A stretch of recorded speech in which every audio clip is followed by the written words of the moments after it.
Mr. Speaker.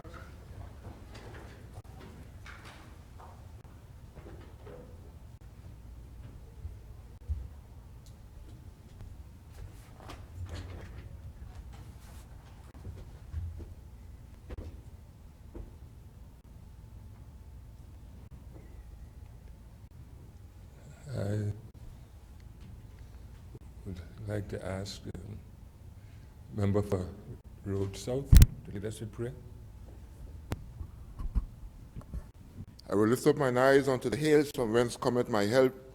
My help cometh from the Lord, the maker of heaven and earth. He will not suffer thy foot to be moved. Behold, he that keepeth Israel shall neither slumber nor sleep. Lord, we thank you this morning for your great mercies and your grace that you've given unto men. We pray, Lord, that as your interest is in nation building, that you would rest your hand mightily upon this nation and bring us into a place of much rejoicing. We thank you for the wisdom and understanding that you have imparted to man. We pray today that as we go forth with the business of this country, you'll continue to bless us and give us understanding. In your name we pray. Amen. Thank you. Let's please remain standing for a moment of silence in respect of the passing of Mr. Awande Gums. We'll have a moment of silence here. Mr. Awande Gums of North Hill, he was awarded the Badge of Honor and Queen's Certificate in 2010 for his outstanding contribution to social development of Anguilla. We'll have a moment of silence, please.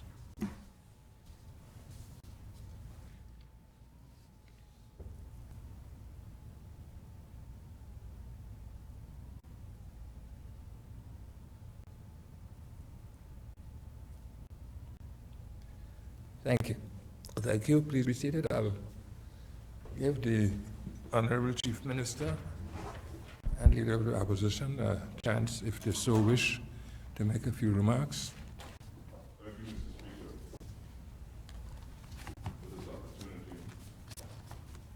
Thank you, Mr. Speaker, for this opportunity. Mr. Speaker, we're once again saddened to hear of the passing of yet another young man who has made a considerable contribution to the national development situation of our country, Anguilla. Quite soon, actually 4 months after the passing of his partner in business and very close associate in life, Ras B. Waldemar Brooks. Mr. Speaker, Awande Wande Gums is a very long-standing associate and friend of mine.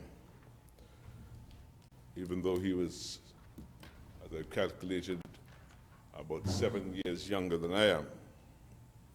I recall we went to Sunday school and church together, particularly Sunday school in the afternoons around 3 o'clock.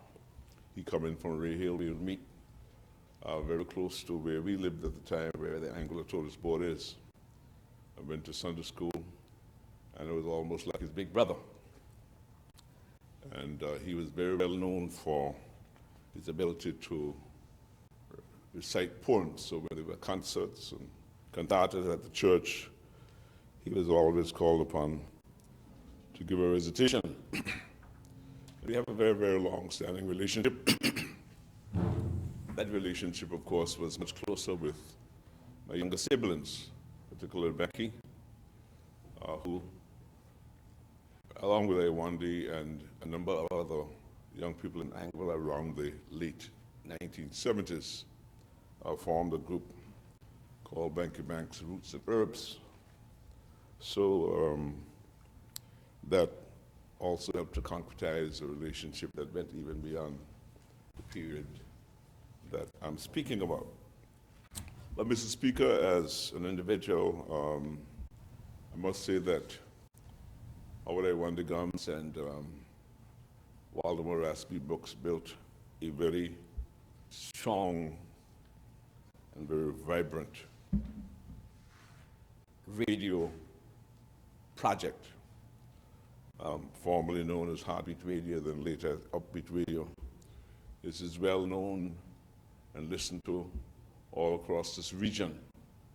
And many people look forward to hearing the early morning programs, as well as during the period, especially when Raspy was alive, the news programs and the other commentaries that served to keep us informed of the issues happening within this country. Iwande was a great citizen of this country, not only as a radio personality, not only as someone who did, but most of the marketing for Upbeat Radio and for that Heartbeat Radio. But you're also very much interested in the state of Anguilla, especially the environment. And you will see a number of roadsides, especially around the corners, where he took it upon himself as a project to clear and develop those areas to allow for visibility of traffic, and decorated them with various hardy plants that could survive that kind of environment. So, Mr. Speaker, he is a well-rounded individual, and I'm sure that a number of persons within this community and the region will miss him greatly. The programs covered most of the national events as well as funerals, and I'm sure that we can remember very often his morning programs. And even though on occasion they might have had a political bent, they were always very entertaining, and we always knew that Iwande was speaking from his heart. Mr. Speaker, there was also a stint when he ran for political office. And I can't recall exactly what year it was over my 35-year-old career, but he would have run in District 4, the constituency that I now represent. And even though he was unsuccessful, he made a popular statement and created a number of supporters who really believed that he deserved an opportunity to participate in politics in this country. We mourn his passing, and certainly we empathize with his family. I visited his mother on Friday shortly after we heard the news, as well as his significant other, Gloria Reed and Ray Hill, and her family. And I'm sure that we all give our sympathies to them in this period of bereavement. Certainly Anguilla mourns the loss of a great young man. And I hope, Mr. Speaker, that as we continue in the media, we'll continue to begin to understand the important role that that plays and continue to improve the professionalism of the broadcast media, because there's a lot that's left to be desired in the way that it is used in Anguilla at this time and before this time. But Iwande performed a very important role in this community. I was did a good job at eulogizing a number of persons in this community with his natural, passionate, and humorous style. He will always be remembered. Thank you very much, Mr. Speaker, for giving us this opportunity, and I share with the rest of this community in mourning his loss. Thank you. Member for Island Harbor.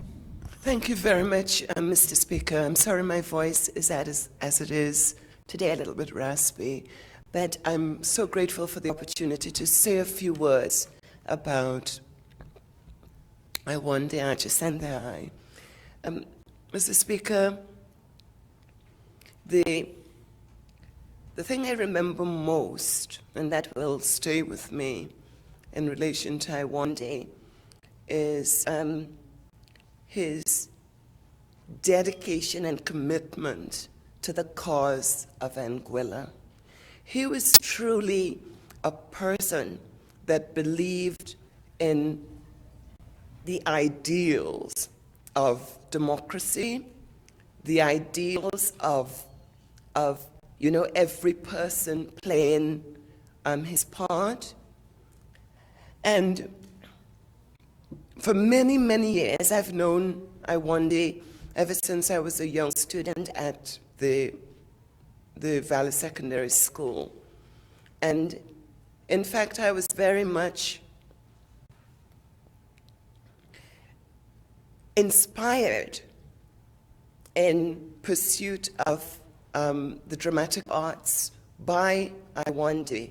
And I still remember, you know, the idea of having a voice and a discussion with Iwande about the responsibility of having a voice and using your voice.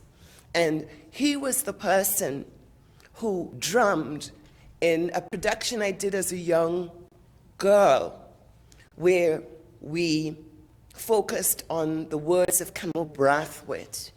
I must be given words to shape my name to the syllable of trees. I must be given words so that the bees in my blood's buzzing brain of memory will make flowers. That is the kind of commitment, that is what his voice represented for me. It was the voice of the people, but it was also the voice of the healer. And today, we mourn his passing, and my condolences I extend to his family, his children, his siblings, his entire upbeat family. I also extend my condolences to the Rastafarian community. It's very, very hard indeed to lose Iwande just in quick succession to having lost Raspi, but also losing other Rastafarian brothers and sisters at this time. They represent, for me, in their pursuit of freedom and social justice, the abiding values they demonstrate all the time, those abiding values of love, one love, respect, work, and a community with nature, communion with nature.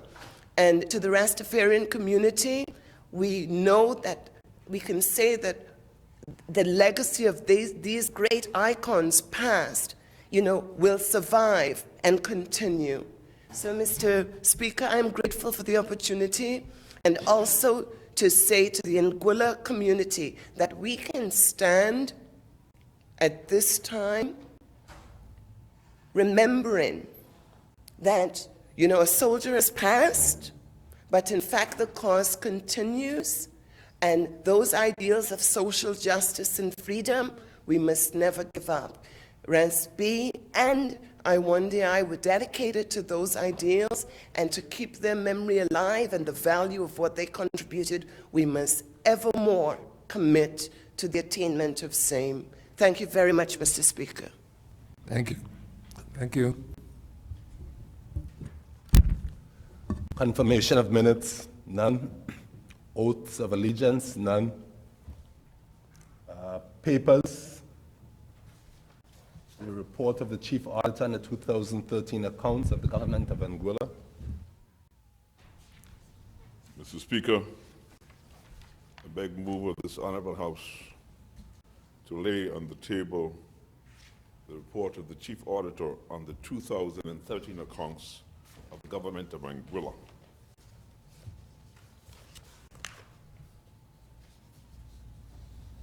Mr. Speaker,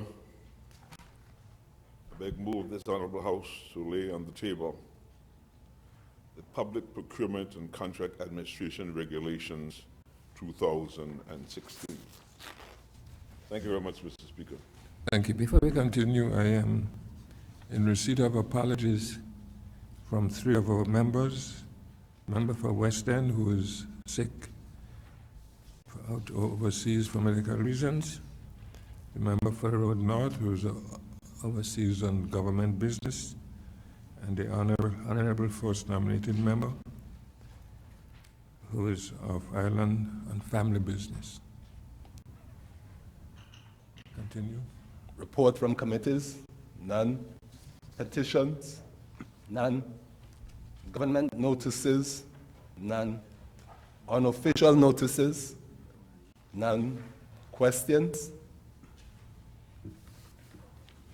Question 1. Thank you very much, Mr. Speaker.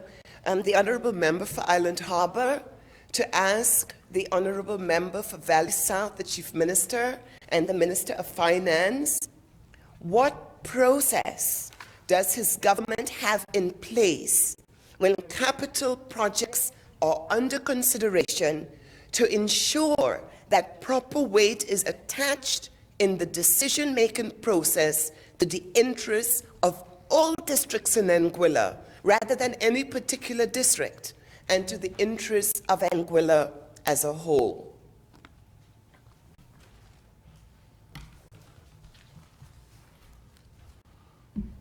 Mr. Speaker, I respond to the question as raised by the Honourable Member for Island Harbour. I repeat the question for ease of reference. What process does his government have in place when capital projects are under consideration to ensure that proper weight is attached in the decision-making process to the interests of all the districts in Anguilla rather than any particular district, and to the interests of Anguilla as a whole? Mr. Speaker, I answer. The government's strategy for ensuring that proper weight is attached to the decision-making process to the interests of all districts in Anguilla is consistent with the policy vision of the Anguilla United Front. And that vision states, Mr. Speaker, that Anguilla will be a harmonious society and empowered society, functioning effectively in a healthy environment, enjoying democratic self-rule, a high living standard, steady social and cultural progress, the benefits of full membership in the regional community, and high success in the global market, unquote. Obviously, Mr. Speaker, this is a vision statement that includes all the districts of Anguilla. The executive branch of government, of which the principal organ is the Executive Council, has the responsibility for making such decisions in the interests of Anguilla as a whole. As a consequence, members of Executive Council, who are thus empowered by the Constitution, are the ones who have the ultimate say in where, how, and when capital projects are implemented. Capital projects are therefore subject to the usual dynamics of the decision-making process of government as well. Thank you very much, Mr. Speaker. Thank you.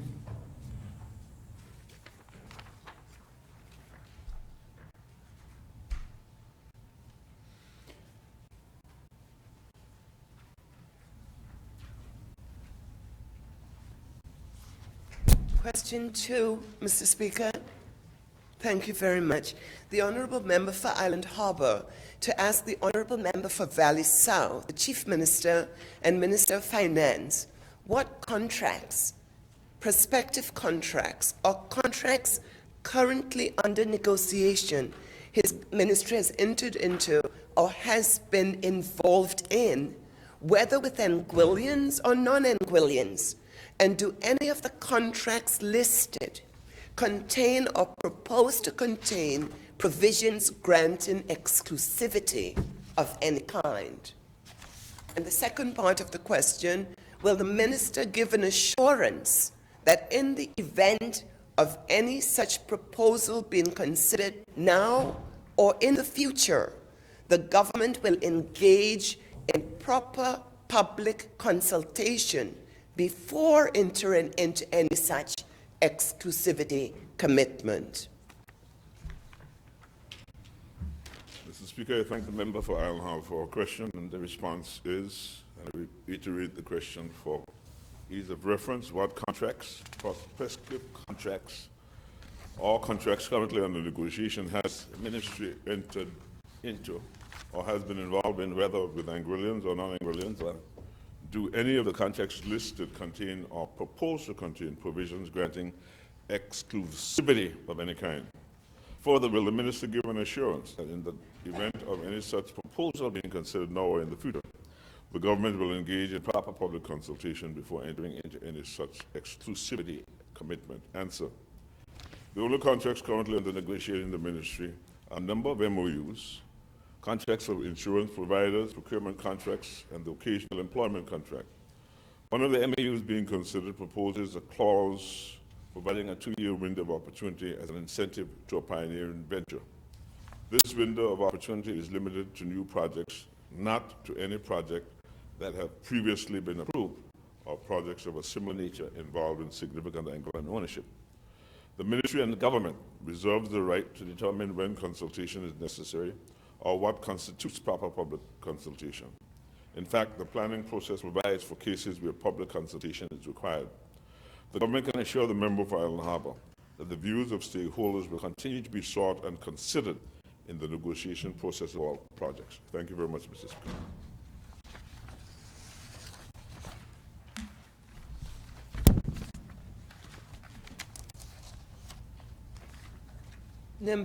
Question number 3, Mr. Speaker.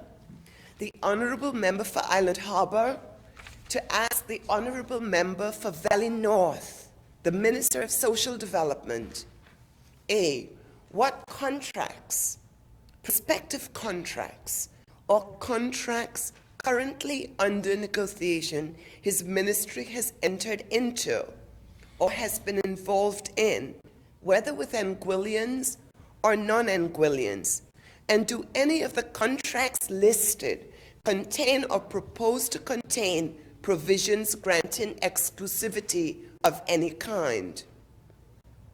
Further, will the minister give an assurance that in the event of any such proposal being considered, now or in the future, the government will engage in proper public consultation before entering into any such exclusivity commitment?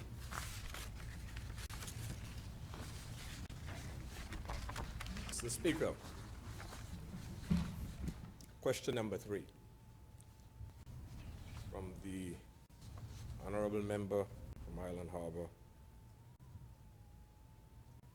to the Member for Valley North, Minister of Social Development. What contracts, prospective contracts, are contracts currently under negotiations his ministry has entered into and has been involved in, whether with Anguillians or non-Anguillians, and do any of the contracts listed contain or propose to contain provisions granting exclusivity of any kind? And B, further, will the minister give an assurance that in the event of any such proposals being considered now or in the future, the government will engage in proper consultation before entering into any such exclusivity comment? The answer. What contracts, prospective contracts, being negotiated? Mr. Speaker, there's a list of contracts here, 1 to 9, and I list them out. Contracts for minor repairs and upgrades at the schools. Contract to develop sports policy and strategic plan. An MOU with employers and mentors of the Job Link-Up program and youth exposure. MOU with the ADB Get-Set entrepreneurial program. MOU with the estate of the late Ashley Books for the use of the basketball court. Leases for Dove Center 2, Department of Youth and Culture, MSD, and the Pupils Referral Unit. 7, MOU with a fitness instructor in relation to the Fitness Teen program, targeting youth at risk for non-communicable diseases. Contract to develop the TVET framework. And 9, Anguilla Community College, contract with engineering consultants for project and soon contract for construction. Mr. Speaker, none of the above mentioned has an exclusivity commitment. The only MOU/MOA with exclusivity clause is the MOU/MOA between the government of Anguilla and St. James School of Medicine, which was executed in 2005, 2006, December 2005, the minister signed, and in January 20, 2006, by a Dr. Guha, who's the principal of St. James Medical School. And under that MOA, under Part 3, Clause 4, it is for a period of 10 years commencing on the first day of formal instruction in Anguilla. And that was in January 2010, that no other entity is permitted to operate a medical school in Anguilla. Under the MOU, or MOA, the government has the option of extending the exclusivity period. But even if extended, the government can, during the extension period, not the initial 10-year period, make an exception for entries wholly owned by belongers in Anguilla. B, further, will the minister give an assurance that in the event of any such proposals being considered now or in the future, the government will engage in proper public consultation before entering into such exclusivity commitment? Mr. Speaker, times have changed and will continue to change. Situations are much different now than they were back then. The only assurance that we all have in life, and there's a typo there, Mr. Speaker, as live, but it's life, is that we are certain to die. At present, an exclusivity commitment may be inappropriate, but none of us, Mr. Speaker, can accurately predict the future. Thank you.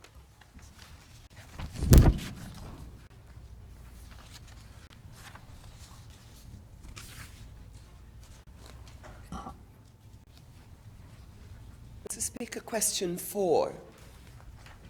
The Honourable Member for Island Harbour to ask the Honourable Member for Sandy Hill, the Minister of Home Affairs, what contracts, prospective contracts, or contracts currently under negotiation her ministry has entered into or has been involved in, whether with Anguillians or non-Anguillians, and any of the contracts listed contain or propose to contain provisions granting exclusivity of any kind?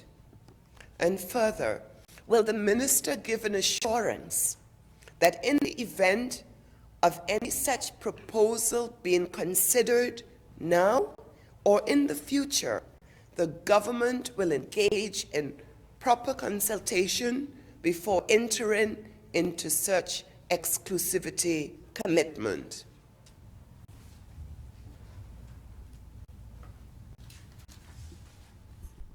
Mr. Speaker, the questions asked of me are the same questions that have been asked to the members for Valley North and Valley South, and so I don't propose to reread the first question as it's just been read. I'll just go straight to the response. The Department of Environment has entered into collaborative agreements with projects funded through the UK's Darwin Initiative, the Darwin Plus funded program. Subcontracts were agreed with partners to deliver main outcomes for the projects that were funded. For example, the Anguilla National Ecosystem Assessment Project and the Mapping Anguilla's Blue Belt Initiative project, also funded through the Darwin Plus. Also, there is a contract for rental with ABC for office space. To the best of our knowledge, these do not have in any exclusivity of any form or kind, nor with any intention to place in any exclusivity clauses. With respect to the Departments of Immigration and Labor, the only contract that both departments are aware of is the month-to-month rental of office space. The other departments within my ministry, Gender Affairs and Information Broadcasting, are not aware of any exclusivity contracts which have been entered into by the Ministry of Home Affairs. B, further, will the minister give an assurance that in the event of any such proposal being considered now or in the future, the government will engage in proper public consultation before entering into any such exclusivity commitment? The response: any proposal for exclusivity which arises in the Ministry of Home Affairs, Environment and Protected Areas, Labor, Immigration, Human Rights and Constitutional Affairs, and Immigration and Broadcasting will first go to public consultation. Thank you, Mr. Speaker. Question number 5, Mr. Speaker. the Honourable Member for Island Harbour to ask the Honourable Member for Road South, the Minister of Infrastructure, Communications, Utilities and Housing, what contracts, prospective contracts, or contracts currently under negotiation his ministry has entered into or has been involved in, whether with Anguillians or with non-Anguillians, and do any of the contracts listed contain or propose to contain provisions granting exclusivity of any kind? Further, will the minister give an assurance that in the event of any such proposal being considered now or in the future, the government will engage in proper public consultation before entering into any such exclusivity commitment? Thank you, Mr. Speaker. Mr. Speaker, we have at the Ministry of Infrastructure been following the very vigorous procurement process. I would like to assure the member for Island Harbour that that has been the guide by which we have carried out all of our contractual works, and we do not have any exclusivity of any kind.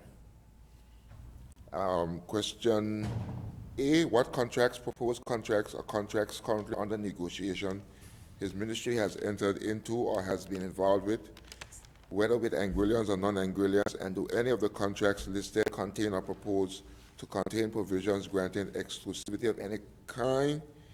Mr. Speaker, I want to assure the honourable member for Island Harbour that we have a process of procurement that meets a standard and that is followed very vigorously, almost as a religion, for awarding contracts. If the member knows of anything untoward that has escaped me, please, by all means and measures, enlighten me, and I shall protect the public's interests. B, further, will the minister give an assurance that in the event of any such proposal being considered now or in the future, the government will engage in proper public consultation before entering into any such exclusivity commitment? Mr. Speaker, I want to assure the honourable member for Island Harbour that I give my highest assurance that proper consultation will take place before entering into any exclusivity commitments. It is my style, because I know the power of a little child shall lead them, to always ask others for their input, thoughts, and suggestions. This modus operandi has served me well all my life, and I do not intend to become arrogant or foolish as I grow old. Thank you very much, Mr. Speaker. Thank you.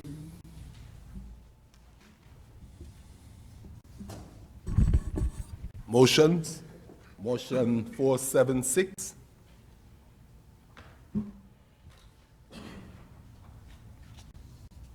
Mr. Speaker, I beg move of this honorable House to move the following motion. I want to amend the motion 476, Mr. Speaker, where it says importer, Keithley F.T. Lake. I raised that it actually is tropical treats.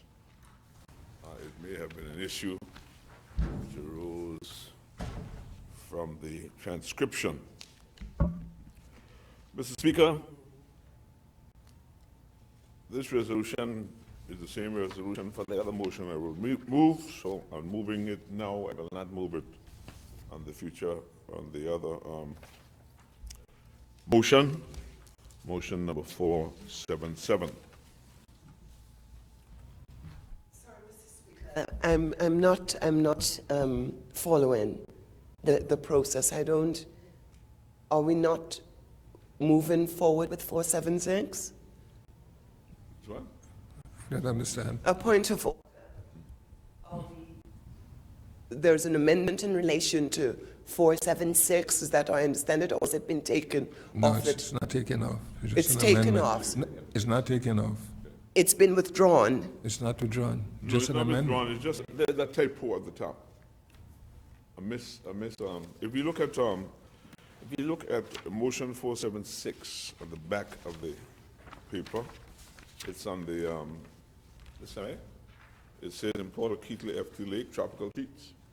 It is tropical treats. Who's the importer? Okay. that clear?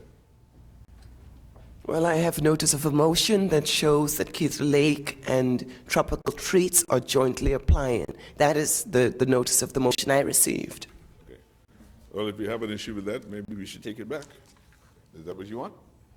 Because it's a very simple amendment that I'm making. And There's something we call, Mr. Speaker, Freudian slip, so perhaps it's a prudent thing to take it back. Maybe that is the case. We have an amendment and we have a right to amend it in the... I will move amendment to the motion. Mr. Speaker. You got... Mr. Speaker, I Amendment. move for amendment to the motion. At the top of the motion where it says importer Keithley F. Lake / Tropical Treats, I wanted to reflect, Mr. Speaker, that the importer is Tropical Treats, is a company owned by a young man in Angola by the name of Kyle Hodge. It has no connection with Keithley F.T. Lake. There was an issue at one point where the Chamber of Commerce, of which Keithley F.T. Lake is the president, would have made a representation on behalf of Tropical Treats. And I believe that somewhere in the transcription in the office, that name was included. It has absolutely nothing to do with Keithley F.T. Lake as an importer. Thank you, Mr. Speaker, and I would like to move that amendment. If the member for the extended leader of the opposition believes that there's a Freudian slip here, I grant her that she has a very, very active imagination. Thank you, Mr. Speaker. Do you have a seconder? I rise to second, Mr. Speaker. Yes, seconded. Seconded by the member for Road South. So we're going to move for the amendment then?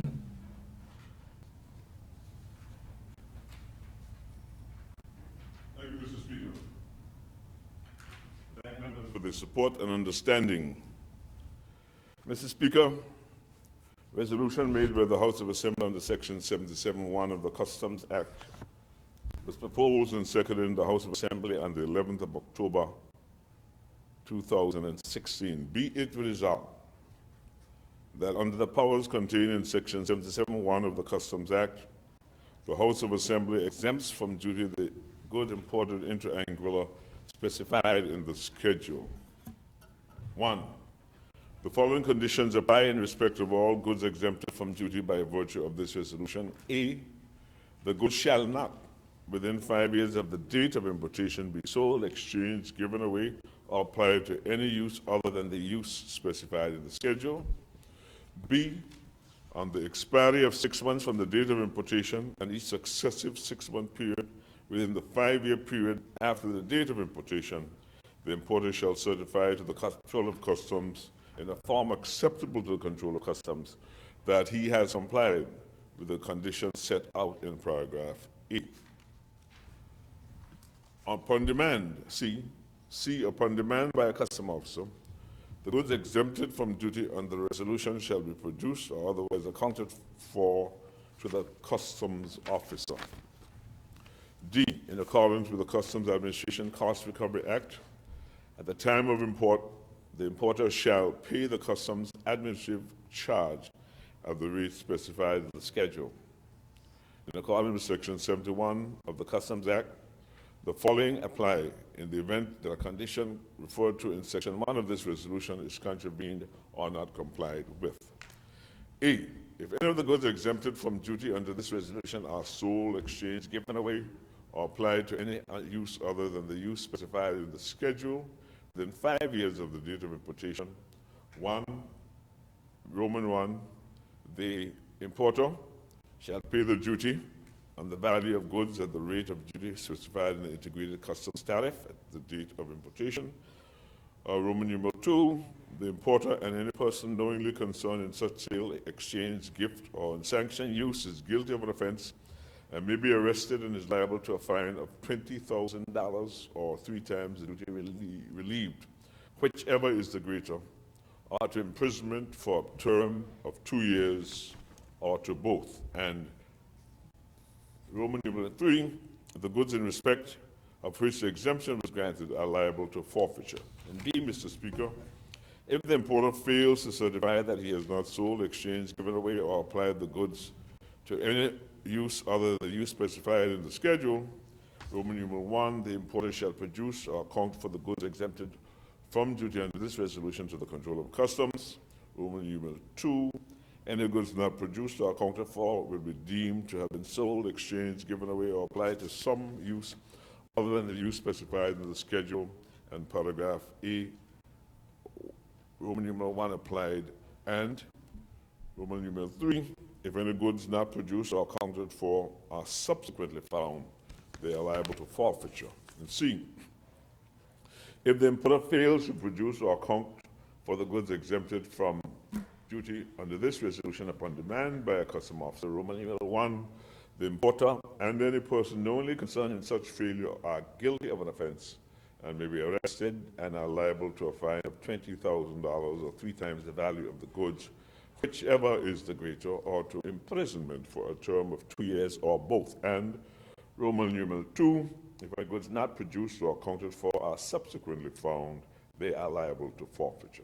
And D, if the importer fails to pay the customs administrative charge at the rate specified in the schedule, at the expiry of 30 days from the date of delivery of the demand for payment made by the Controller of Customs, or such longer period as may be designated by the Controller of Customs, Roman numeral 1, the importer shall pay the duty and the value of such goods at the rate of duty specified in the integrated customs tariff at the date of importation.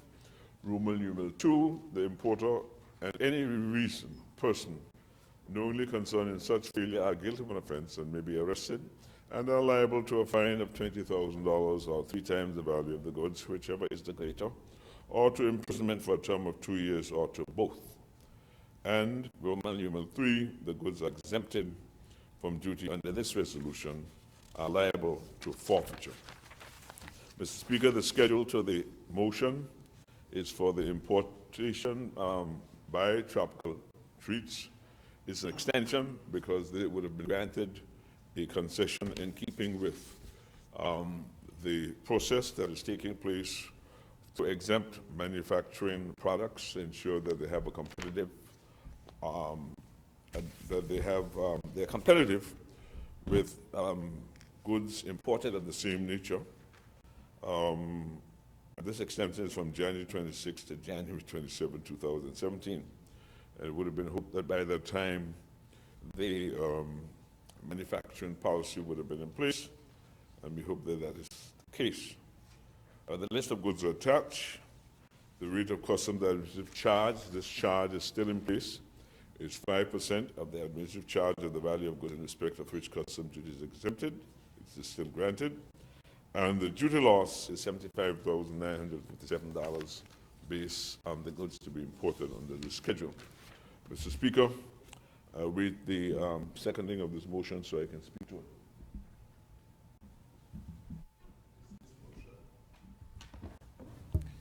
This motion was already seconded, but we need to second the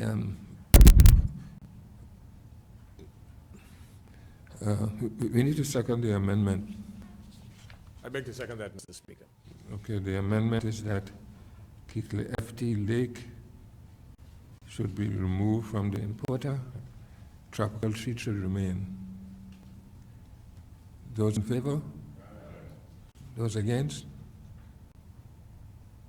Ayes have it. So the amendment is the importer is Tropical Treats. Mr. Speaker,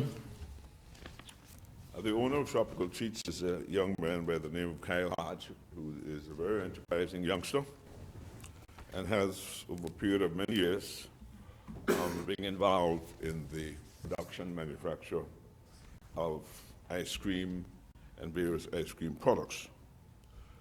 Mr. Speaker, the business serves a number of people within this community.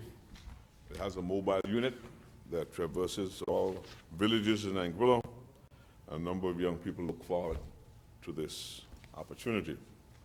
Mr. Speaker, because of the nature of the industry and because of the government's policy, this government and the past government as well, the policy to promote young entrepreneurs and persons involved in the manufacturing sector to be competitive. There was a decision made during the last government that we should put in place a set policy that will relate to these issues. Over the period, Mr. Speaker, in awaiting that policy, the governments have agreed that there should be extensions to the concession granted to Mr. Kyle Hodge Tropical Treats until that process takes place. While it's ongoing, Mr. Speaker, it needs to be fine-tuned to ensure that it covers all the bases with regards manufacturing operations. We have, Mr. Speaker, the egg producers, the poultry farmers. We have a number of persons involved in the boat building sector, a number of persons involved in furniture making, and I'm sure that there are a number of areas of manufacturing which we can identify as we go forward. But certainly, Mr. Speaker, most of us here in this honorable House who would have granted this extension a year or two ago will also consider that now that this has not yet been in place, that we should continue to give Mr. Hodge the opportunity to be competitive in this environment. He's serving a very good purpose, Mr. Speaker, and he's creating himself as a role model for other young Angolans, as are a number of young people within the community, that they can go into businesses and make a great contribution to this country's development, and also get the support of government in encouraging these kinds of industries and manufacturing within our economy. So, Mr. Speaker, I'm sure that members on this side of the House have absolutely no problem with supporting this motion. They have demonstrated that in their support for it in Executive Council for the most part. No other members of the House but members of Executive Council are here at this time. So I'm sure that even if that were not the case, the honourable member for West End and the other member for the Road North would have heard about this concession or the intention to grant this concession in our weekly cabinet meetings.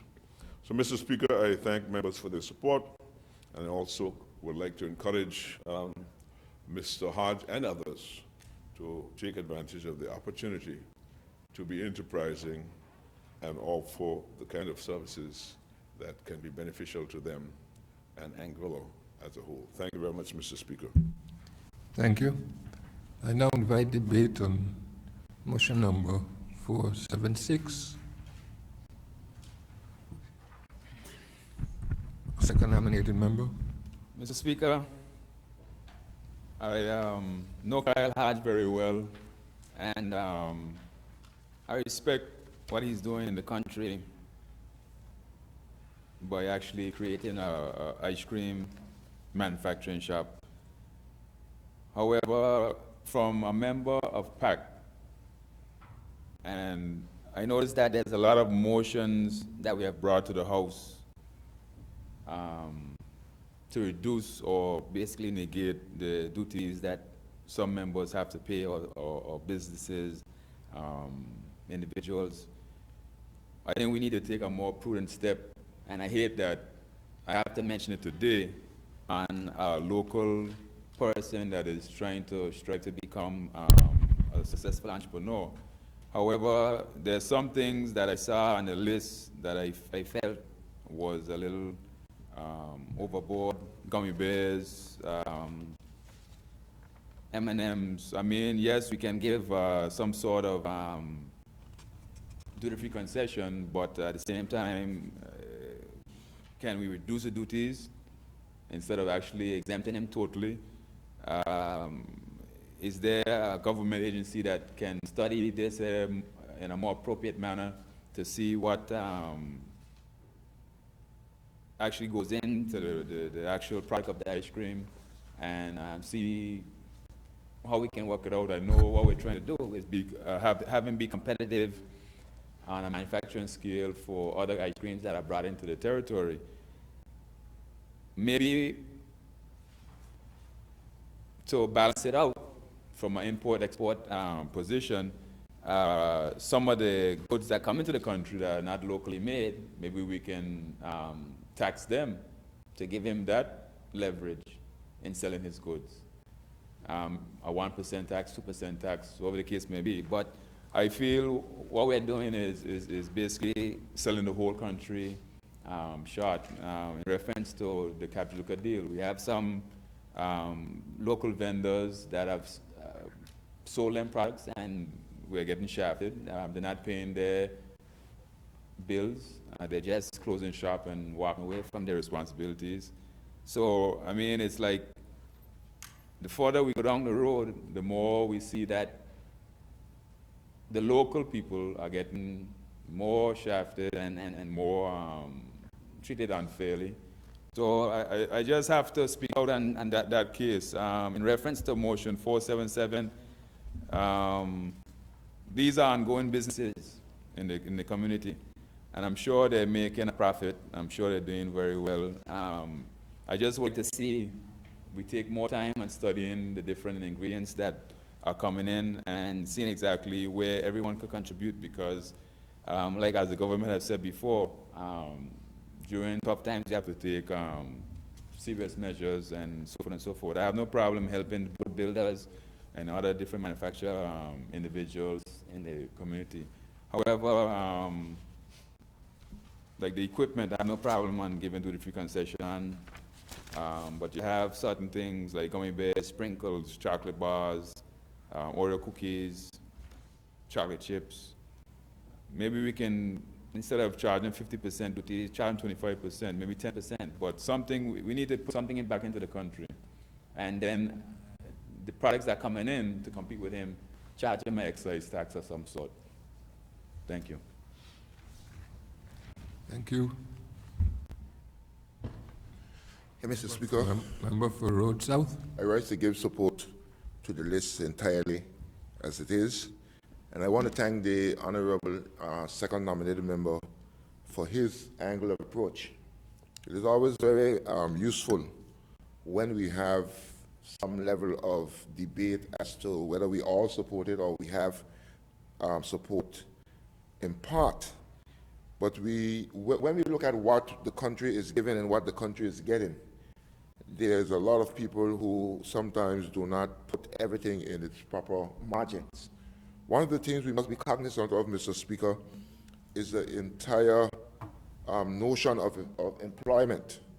And if Mr. Hodge was carrying on a business where it was just himself seeking this duty-free concession, and it was something being given to him for him and himself alone, then I would look at the list in its entirety and perhaps raise some of the same concerns. But having seen the business in operation, I know that he always has strived to have his business expanded. He has employed a number of persons.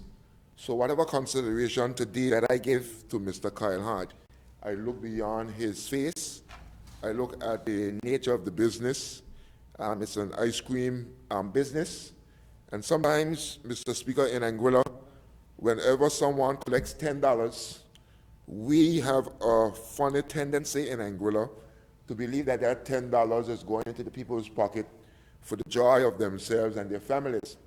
But I have been involved in business at different levels, and it is not easy to find what I call staying power.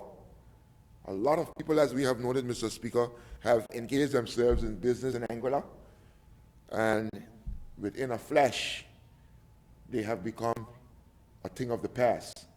I think it is incumbent upon this government, especially in these trying times, to demonstrate that we are committed to the principle of youth empowerment, that we are committed to ensuring that young businesses do have a competitive edge. And while I take on board the concerns of the Honorable second nominated member, I would like for us to give support to this list in its entirety as it is.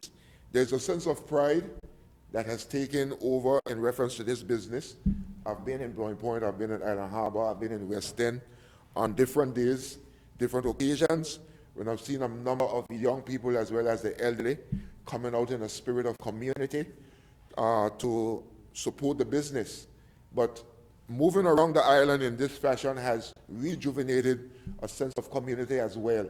And I see the value in the business, and I therefore, Mr. Speaker, would like to give support to the list as it is in its entirety. Thank you very much.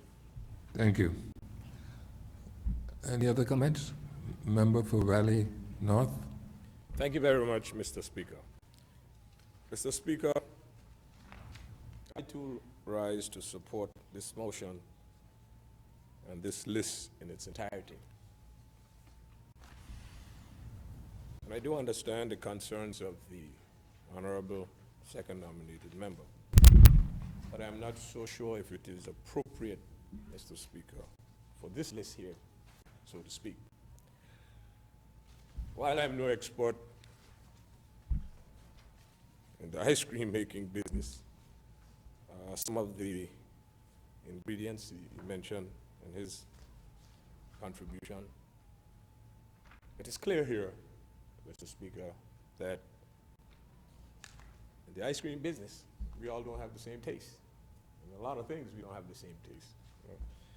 You'll find raw ingredients, you'll find mixes, and you'll find equipment, Mr. Speaker, on this here. And then you'll find ingredients in bulk. You got chocolate-based ingredients. Again, I think this all speaks to the variety of flavors that the tropical treat affords us. Mr. Speaker, I would also commend Mr. Hodge on his entrepreneurial skills and expansion, because I have been approached by a number of individuals in St. Martin who were elated to know that at major functions, even in St. Martin, the tropical treat, they're there selling their product.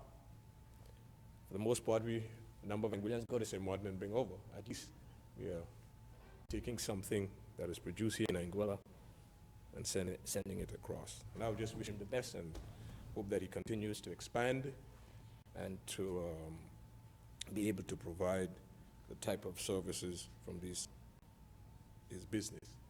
Again, as a healthcare professional, I know the long-term effects of things like ice creams and excessive carbohydrates and sugars and so on and so forth. And just to say that everything we do, we must do it in moderation, Mr. Speaker.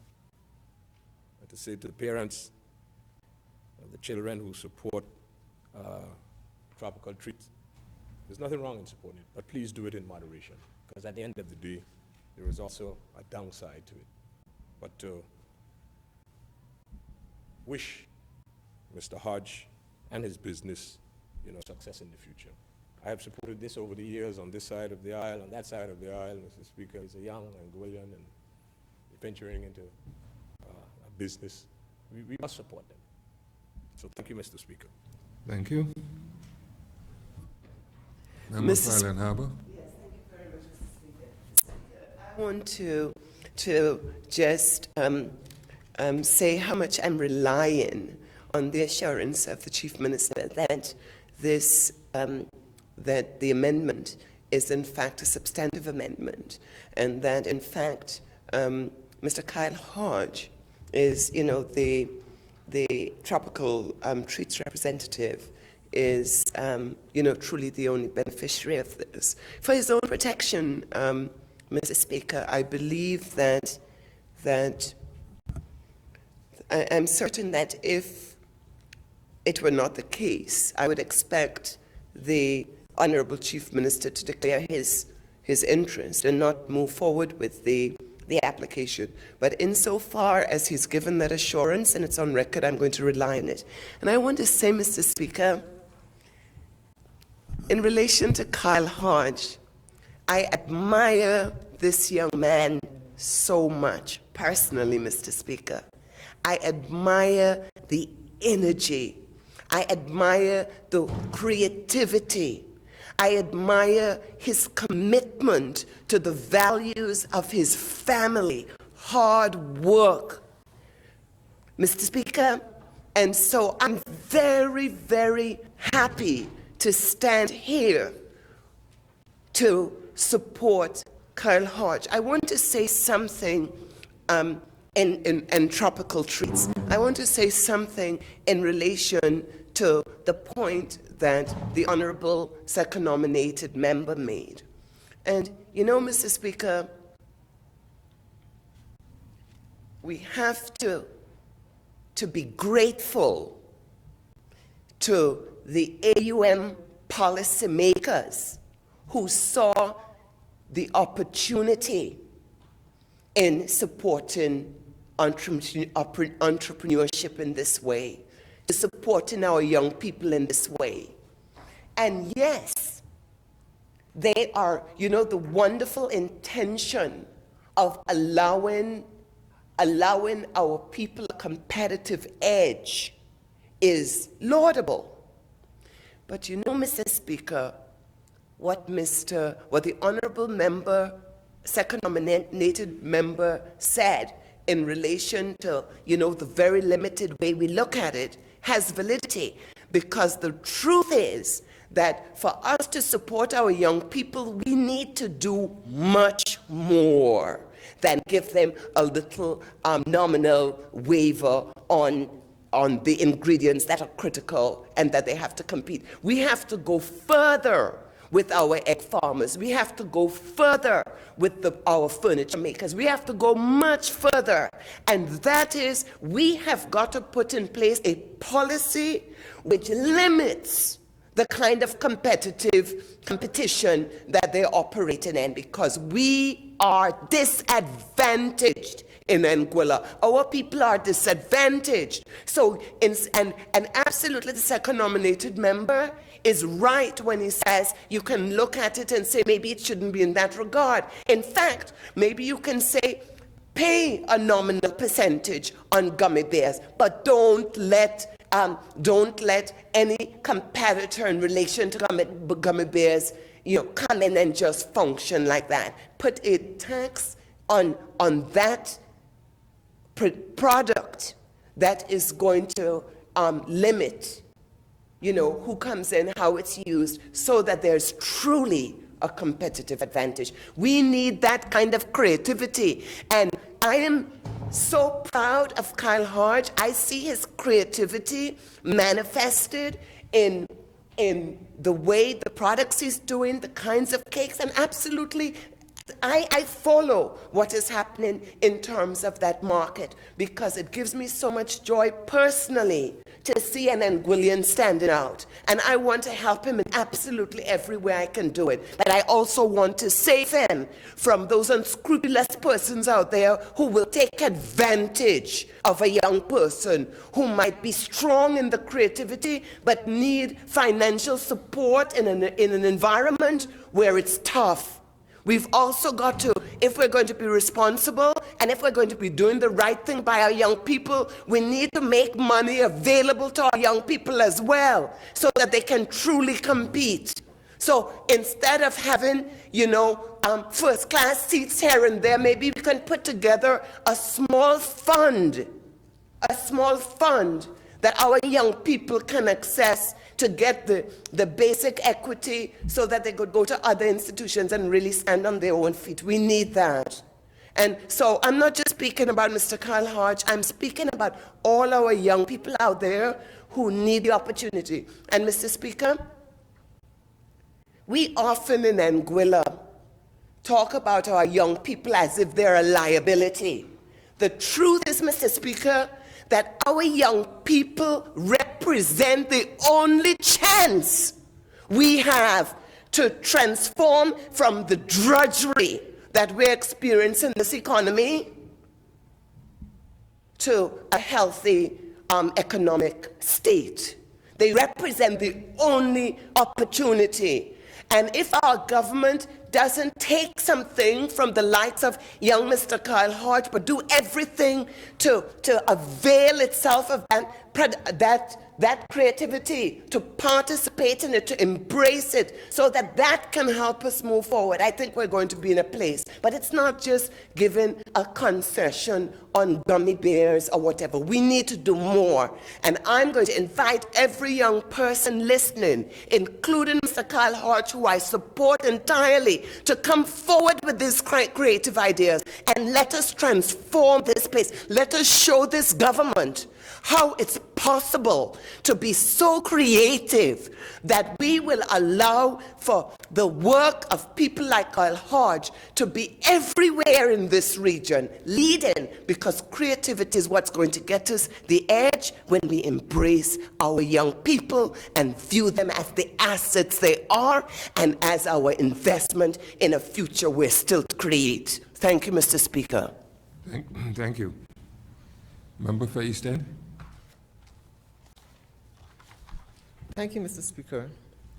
Mr. Speaker, let me first say that I am 110% in support of this motion 476 in relation to customs duty exemption for tropical treats, and Mr. Kyle Hodge. And I must say that I'm very proud of Mr. Hodge and all that he's been able to accomplish in the business, especially in these trying times, Mr. Speaker. And I would say that the measures that are being taken in terms of customs duty exemption and any other aspect that this government or any other government is able to do to be able to help our young persons is something that must be encouraged and it must continue. Because, Mr. Speaker, it is so difficult, very difficult, to establish yourself, to become established in a business, to be able to grow that business, and to be able to maintain that business. More so, Mr. Speaker, in trying economic times. And I would go further and say, Mr. Speaker, that we have to, when we're dealing with these type of issues, take a holistic look at what exactly we're really supporting and how we are supporting our local businesses in Anguilla. Not just for our young people, but our businesses as a whole. And when we take a look at what is happening in Anguilla, and when we look at how we're really assisting our Anguillians who have gone through a lot to be able to develop a business and to grow the business and to try to maintain that business.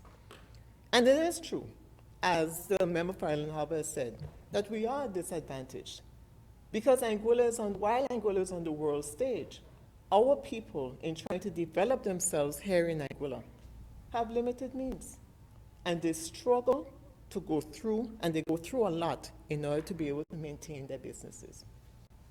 And Mr. Speaker, from a young person's perspective, I would say that to be able to come into a market and to be able to make ice cream and be able to sell, and not just any type of ice cream, but that of a good quality that can rival any of the other imports.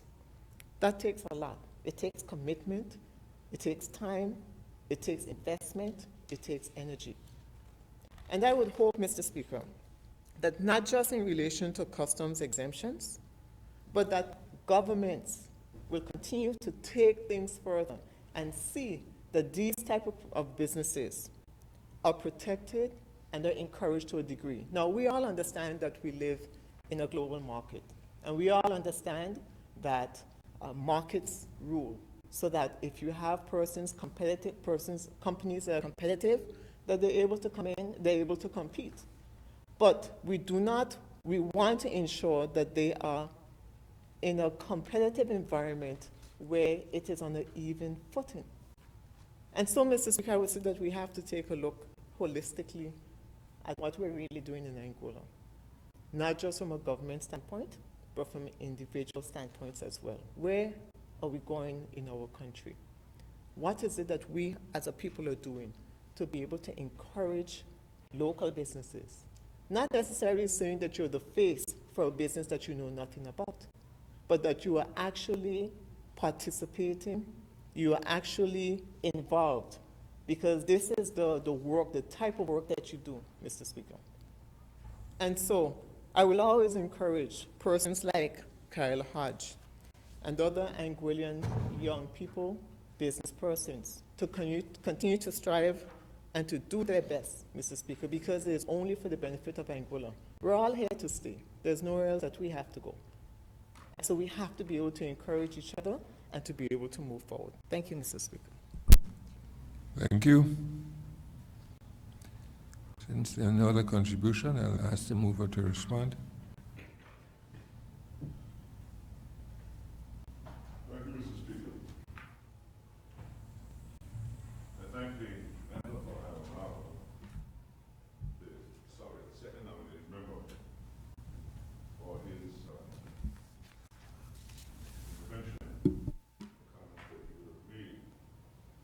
Mr. Speaker, I thank the member for the second nominated member for his intervention because for the comments that he's made. Because I believe, Mr. Speaker, that his comments speak to the wider issue of the support that government needs to give to persons within the business community and its citizens as a whole. We should really have a look at the details of the support that we give and ensure that there are times where we are not going a little overboard, rather than trying to give blanket concessions in all areas and policies of that nature. It would be a surgical exercise to really go through the list that was attached to the application for the tropical treats exemption, Mr. Speaker. You have to have an idea of what the industry entails, as the member for Road South pointed out. The industry is an industry which I may not necessarily understand, and the kind of tastes that persons who are patrons of that industry have is sometimes very surprising, exotic. You know, you want to have more sweet on your sweet. And as a member for Road Valley North pointed out, we also have to look at the issue of the costs at the other end of this exercise, where we're encouraging persons, especially young people, to be involved in the consumption of a lot of sugar and carbohydrates, because at the end of the day, it impacts the economy when we have people on dialysis, people who are hypertensive, and people who are diabetic, like many of us around this room, because it all depends on the diets we eat. We have the diets that we exercise. And certainly, Mr. Speaker, we need to have a holistic look at our health issues and how we impact and relate those to decisions we make on the various industries in Anguilla and the various businesses in Anguilla, because a lot of the businesses promote products which will lead in the latter end to more costs on the economy. Be that as it may, Mr. Speaker, I am in full support of this motion. It will take a GPS of some kind, Mr. Speaker, to navigate exactly what the member for Island Harbor meant by what she is saying. I'm still confused of why she's so adamant about determining whether or not Keithley FT Lake has some kind of interest in tropical trees, because after having said that, she goes on to say how proud she is of the tropical treats and the owner, Kyle Hodge. I really can't fathom what her motives are, Mr. Speaker, but certainly the only thing that I can assume is that there's something political in nature or something personal in nature with the intervention that she made in this regard. Mr. Speaker, I want to put her concerns to rest and her baser instincts as it relates to these kind of presentations that involves persons who she believes are of a particular persuasion. Mr. Speaker, I received a letter from the Angola Chamber of Commerce, and you can circulate it, Clerk of the House, for members so they can have the copy so we can be very transparent. On the January 12, 18, 2016, Honorable Victor Banks, Chief Minister, blah, blah, blah. We are also transparent enough to also include the minute by the finance officer to me, to the other finance officer, permanent principal assistant secretary of finance to the finance officer. And the matter raised is concessions granted under manufacturing policy. And that is why Mr. Keith Lake got involved in this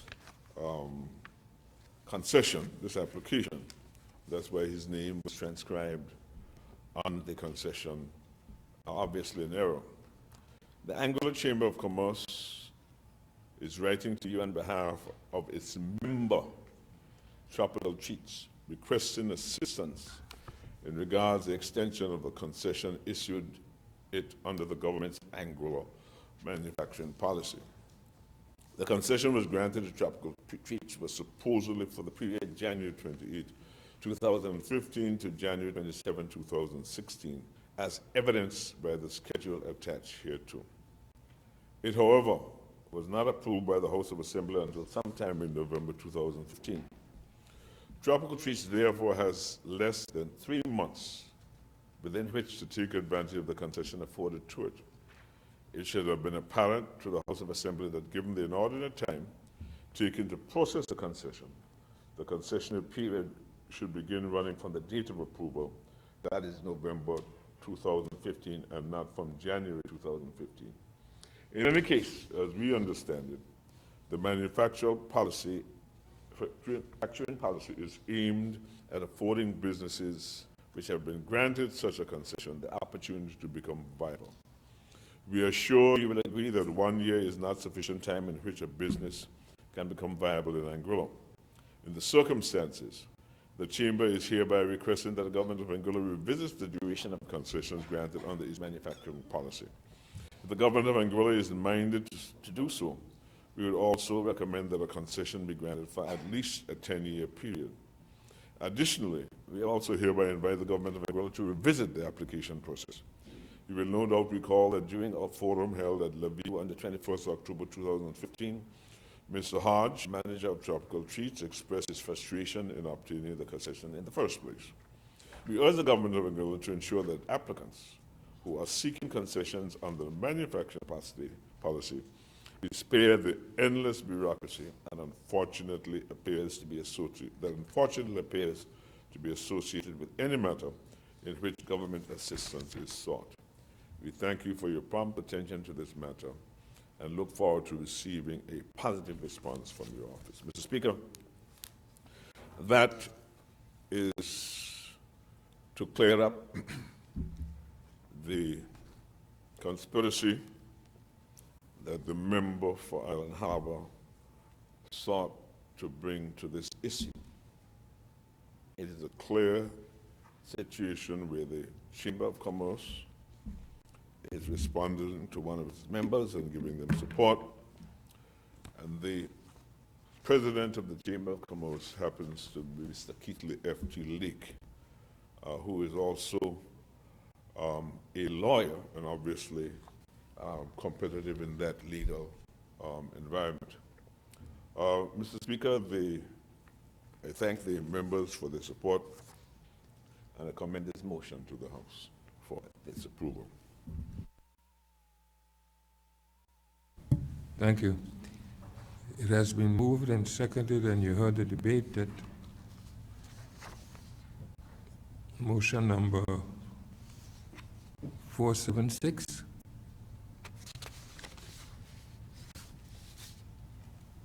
And now the question is that motion number 476, as amended, be approved.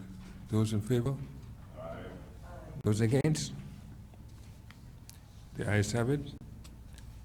Motion number 476 is now a resolution of this House. And we move on to motion number 477.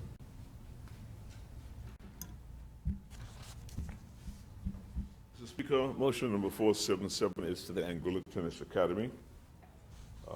It's in Porto, the various academic programs.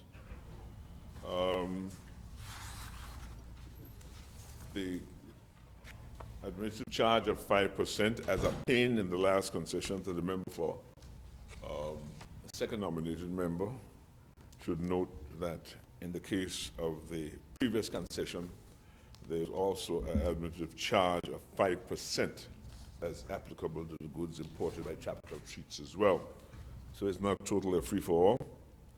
They have to pay something to the government of Angola. And this is for a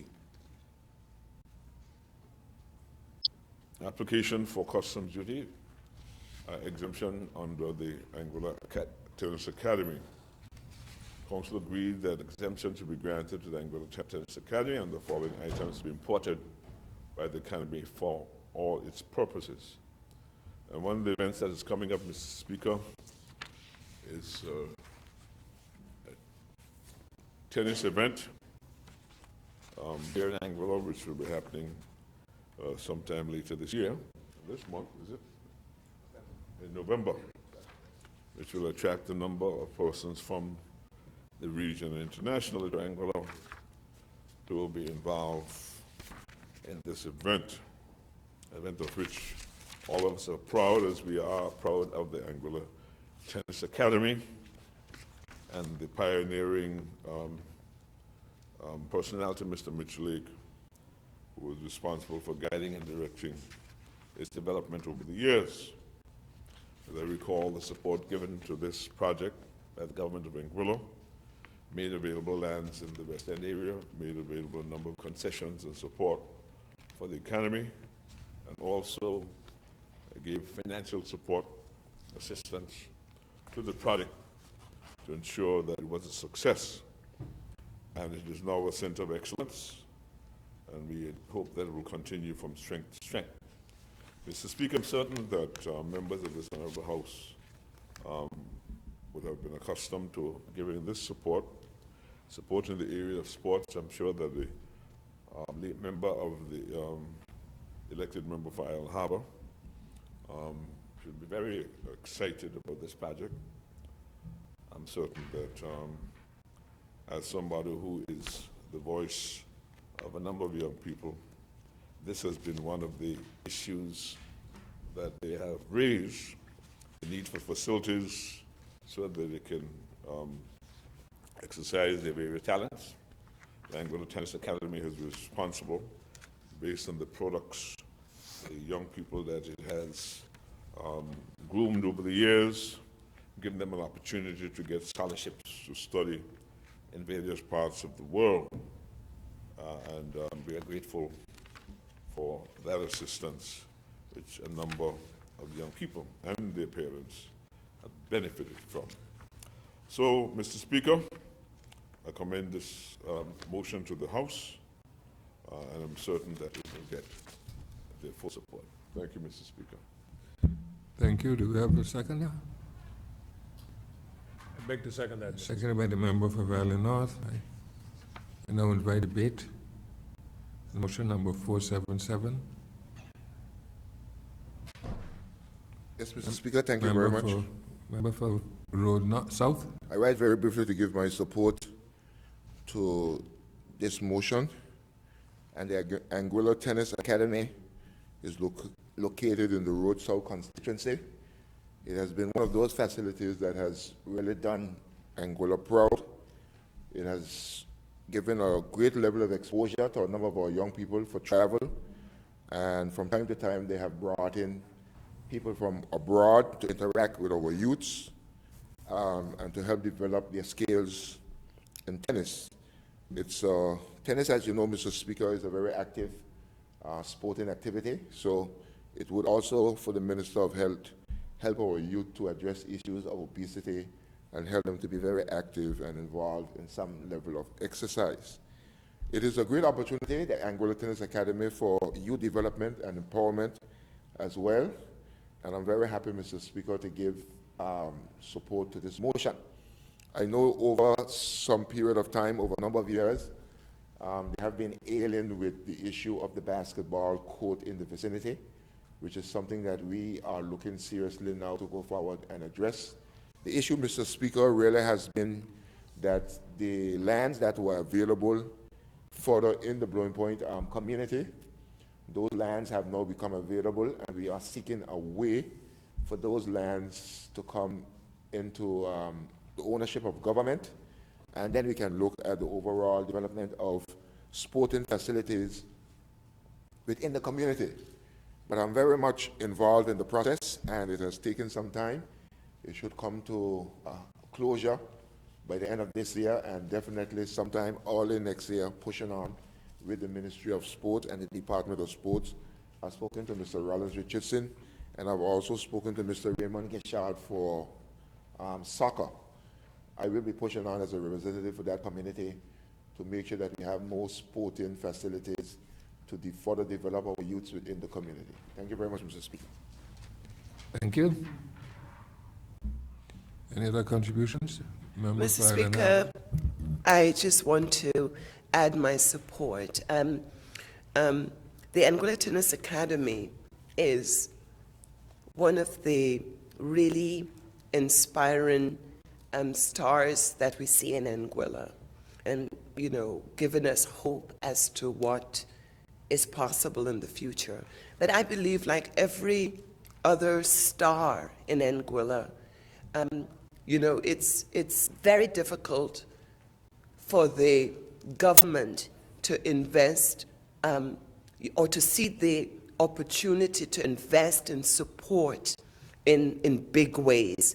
Yes, of course, it's wonderful that we're here today providing this customs exemption, but the reality is that there's incredible potential in the event that's coming up. We see a lot of money thrown at festivals. We see a lot of money in tourism mismanaged. We see that. But this would be an opportunity. If we had an incredible stadium, if government could find some way to allow for that facility to expand, that we could have a natural expansion of something that is excellent. A center of excellence, yes, but a center of excellence, what is the potential of that being married to tourism, to allow for a new injection of a different kind of tourism product in Anguilla? That is, when I look at the ATA, that's what I see. When I see the absolutely amazing work that has been done. I'm old enough, Mr. Speaker, to remember when it was first proposed and what a fledgling enterprise it really was. And to see that a young person, Mitch Lake, through his mentors, through his amazing connection with people, were able to get such investment. It gives me so much hope for what is possible, provided our government can see it and share in it. And yes, the event that our Chief Minister couldn't remember, the International Tennis Federation. I mean, it's an amazing achievement for our young tennis professionals to go and meet stars, international stars, facilitated by the Anguilla Tennis Academy. That opportunity is amazing for our young people. I sometimes go there, Mr. Speaker, less now since I'm here, but, you know, looking at how those young people, how our young tennis stars, you know, how they grow, how they change, how they compete in a global environment. And this is amazing, and it's an opportunity that I feel our government needs to invest much more in. So while I support this, I don't want this to be another missed opportunity where we have the opportunity next month for many, many world-recognized tennis stars to be in Anguilla, and for our Chief Minister or, you know, any of our ministers to be away, and we don't get the opportunity to do that, to really embrace it and maximize it so that we can deliver on our people's desire for alternative tourism and diversification in this area. And I applaud entirely any effort for government to support sport in Anguilla. I absolutely support it in every way, and I call on the government to do much more, not just in relation to the basketball courts, not just in relation to, political opportunism in so many ways to do something, but really to demonstrate to people like Mitch Lake, really to demonstrate to the young tennis stars that we have in Anguilla, really to demonstrate to those young persons who see in Nzea Banks and everybody else such wonderful role models, and Angela Ginto, see them as role models, to do more for them. This is what I'd like to see more of. And Mr. Speaker, it's really important when we look at motions that come in front of this honorable House. It's really important, Mr. Speaker, that we know more. All any member of this House can do, Mr. Speaker, is look at the notice that is produced, look at it, and query what is behind it. Because, Mr. Speaker, in a practice where our Chief Minister is not known for declaring when he has an interest in something, and knowing that the base developments that we see regularly in Anguilla, it behoves me, Mr. Speaker, and remember I said in this House before that I'm one person who presumes good intention. I presume good intention, and I'm going to be the first one to stand up and declare when I have an interest. Because when I have an interest, Mr. Speaker, I'm a commercial lawyer. I've been in practice for years and years and years. And I can tell you that I take law seriously. I take the rule of law seriously. I take conflict, the principle of conflict of interest seriously. And I take it even more seriously in this House, Mr. Speaker.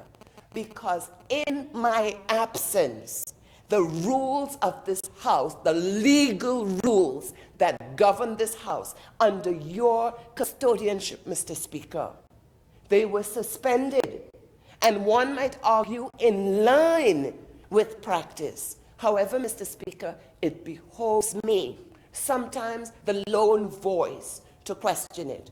So when the Speaker, when the Honorable Minister of Finance, in coming forward and suggesting that to query my motives, I want to give him the assurance that he never has to look past my assurance or my motive of defending the people. And we're going to hear more about that because, Mr. Speaker, any motion, when talk about transparency, we have to talk about transparency. And if a name is put forward, fraudulent slip or not, and God knows I don't want to impute anything to anybody because that's not presuming good intention. It's why I ask. And I would have declared my interest, Mr. Speaker, if I had one in those circumstances. Mitch Lake is the Anguilla Tennis Academy, to me, represents a star on the horizon. That is, if we don't do more in government, in this House, to protect our children and to assure that they know what the rules are. That's one of the things I'm grateful for, that the Anguilla Tennis Academy, they teach rules that are recognized everywhere in the world, and they compete on a level playing field. That's why they have the chance to excel. I don't want in this House, in this honorable House, for there to be a compromise of rules so that our good people don't know the difference between what's right and wrong. And I am going to presume good intention, but I'm going to stand at this space that God has allowed me just one voice, and I'm going to question it and challenge it every time. And you know, Mr. Speaker, while I'm presuming good intention, I'm also going to bring to this House, as I did today, in preparation for any declaration that didn't occur, information that it would influence this House and influence the people, and the people need to know. And I will expect and hold the Chief Minister, the Minister of Finance in relation to every motion accountable while I'm here. And when I'm not here, I'm going to rely on the rule of law. Thank you very much, Mr. Speaker. I just want to remind the member for Island Harbor that in your absence, everything was done legally. Okay? May I continue? Mr. Speaker, I stand in support of this motion, but I just want to draw a light to the member from Valley North and also the member from Road South, because their portfolios allow them to be responsible for certain, well, all districts, and certain things that happen in the districts regarding sports and the welfare of the kids, the children. I reflect when there was a time in Island Harbor when we needed lights on the basketball court.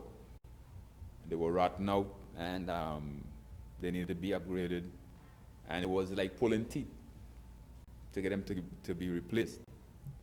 So I would just like to draw attention to that, because as a member from Road South said, that they are certain, or they have found land down there where they can go ahead and move the basketball court for that district and do such upgrades.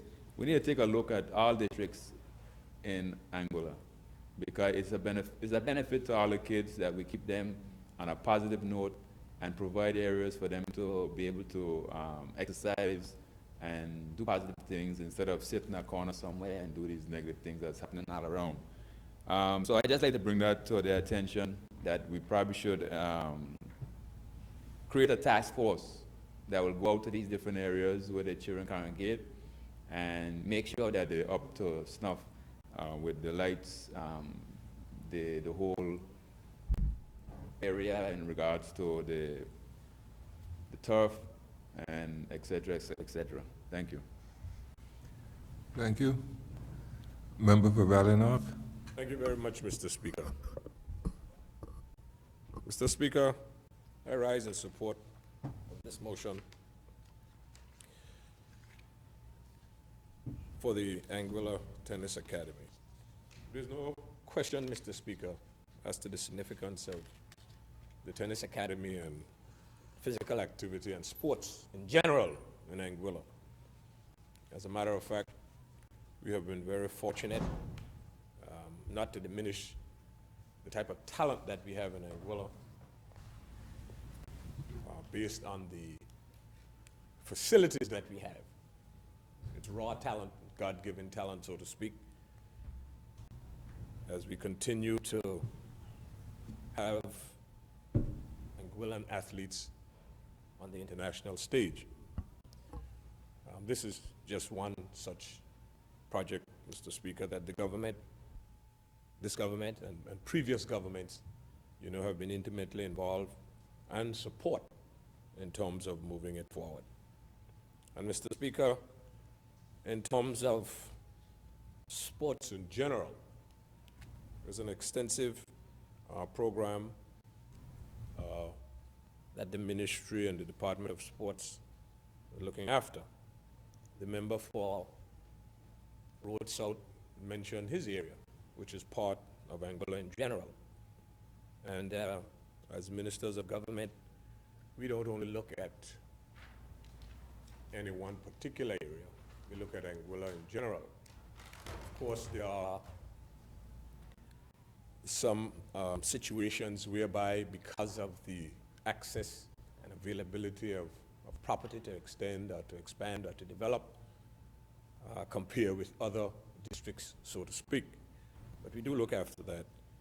And Mr. Speaker, I stand here to say that between the years of 2000 and 2010, the government of that era invested quite a bit of money in the acquisition of lands for sporting facilities. Of course, the member for, the second nominated member mentioned the portfolios Minister, the member for Road South, and myself, Gary. And I'm here to attest that the Ministry of Social Development, including sports, so to speak, there is no direct revenue side to that. Of course, it's all expenditure, but we all know the benefits of social development, that is the health, the education, and general sports. So, land acquisition, Mr. Speaker, is very important. The international community, sporting community, connections that we have is also important. The member for Island Harbor mentioned the International Tennis Federation and having them sanction a tournament or parts of a tournament here is something indeed that we all should be proud of. And as a result of that, Mr. Speaker, a number of items on this list will help to enhance the courts that are at the academy. They were there and they have not been upgraded to the level that we would want them to be for various reasons. No fingers pointing, so to speak. And I think this is only in keeping with having those courts upgraded to international standards and moving forward. There are a number of Anguillians who would have been awarded scholarships to study, academic scholarships and sporting scholarships, which we are grateful for and which we will continue to do that. Mr. Speaker, while on that, we can look at athletics, so to speak. We've purchased quite a bit of land, acquired quite a bit of land throughout Anguilla to develop athletics and so on and so forth. I can declare here that the land around where LaView is, in that area there, where used to be old Raffies at one time when we were in government, we acquired that land for developmental purposes and so on and so forth. And we know how contentious land can be in Anguilla from time to time. So there is a program, Mr. Speaker. There are a lot of wants. As I mentioned before, our needs are many, and our resources to meet those needs from time to time are so few.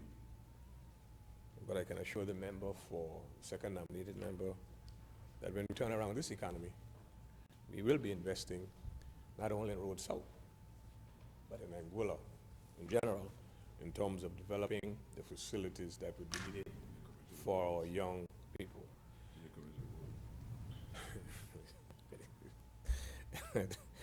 We will do that. Mr. Speaker, I can very well recall last year at a joint ministerial meeting in London, I made a presentation with respect to the needs that we have going forward, and the athletes that we produced here in Anguilla were, at that time, were Shara Proctor and Zonal Hughes, who were actually record holders, UK record holders. And as I mentioned before, that was based on God-given talent and ability, because we all are aware of the conditions in terms of training facilities here in Anguilla. And there are a number of other young athletes who have that ability and the potential to move forward. And we've got to do all that we can to be able to assist these individuals going forward. We all won't be legislators and ministers of government, but whatever field we choose to excel in, any government should be in a position, hopefully, to assist our young people in moving forward. So, Mr. Speaker, this is just part of a parcel, a basket of goods, so to speak, so that we'll have to deliver in order to be able to support our young people going forward. So I have absolutely no objection to supporting this motion for the Anguilla Tennis Academy. Thank you. Thank you. Member for East End. Thank you, Mr. Speaker. I rise as well to give my support in relation to this motion. My children as well benefited, Mr. Speaker, from attending the Anguilla Tennis Academy. And from time to time, before I got, I suppose, too busy, I myself would dress up and go on the tennis court to try to play a little game of tennis. But Mr. Speaker, the reason why we're here today in relation to these concessions is again to support our local businesses and particularly our young people. And what Mr. Blake and his family have done to be able to create the Anguilla Tennis Academy and to have it become sustainable over the years is truly remarkable. It is something that for the first time was introduced to Anguilla, where we hadn't had something of its sort in the past. And we need to continue to encourage the development of our people, Mr. Speaker, on all fronts. When it comes to education, when it comes to the development of sports, social development, and indeed with businesses. And Anguillians are known, not just in Anguilla, but throughout the world, as being entrepreneurs, as having that entrepreneurial spirit, Mr. Speaker, to be able to go out there and to brave the issues, to brave the negativity, and to brave any number of difficulties in order to accomplish what they've set out their mind to do. And so, Mr. Speaker, this motion for the Anguilla Tennis Academy falls within that category as well, where you have had an Anguillian, a young Anguillian, go out there and establish a dream that he's had. And so I have no hesitation in supporting this motion, Mr. Speaker. Thank you. Thank you. I now invite the mover of the motion to reply. Mr. Speaker, I thank members for the support. Mr. Speaker, I noticed that in her presentation, the leader of the opposition, member for Island Harbor, made the point that I forgot the label, the name, International Tennis Federation. Mr. Speaker, you should be surprised to know that there are a number of things that occur to you as you age, and usually your memory is the second thing to go. There are times when I even forget her name as well, so she's in good company. But it is important, Mr. Speaker, that members of this Honorable House have unanimously given this their support, and I thank them for assuring me that if we make these decisions relating to projects such as this, the House is in one accord in terms of its importance to the social development and overall development of the people of Anguilla, and to compliment Mr. Lake and his team for the excellent job that they're doing. Mr. Speaker, the International Tennis Federation will be holding this event, and as the member for Island Harbor pointed out, it is important that all members of this Honorable House take the opportunity to go out and support the youngsters, as well as give an indication that they are in full support of the work that is occurring not only locally but regionally in the development of sports and the personal development of young people as a whole. There are occasions, Mr. Speaker, where we may not be available, but I want to encourage all members of this Honorable House to participate. Thank you very much, Mr. Speaker. Thank you. You've heard the debate on motion number 477, and the question now is that motion number 477 be approved. Those in favor? Aye. Those against? The ayes have it. Motion number 477 has been approved. It's now a resolution of this House. Okay, go ahead. So, other business? None? Adjournment? Please, Mr. Speaker. Personal statement before we I adjourn. would like if you can at least mention it before, so that I can know there's a personal explanation coming up.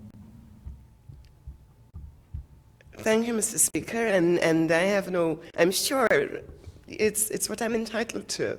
And I can, Just mention it before, so I can know what to expect. okay, Mr. Speaker.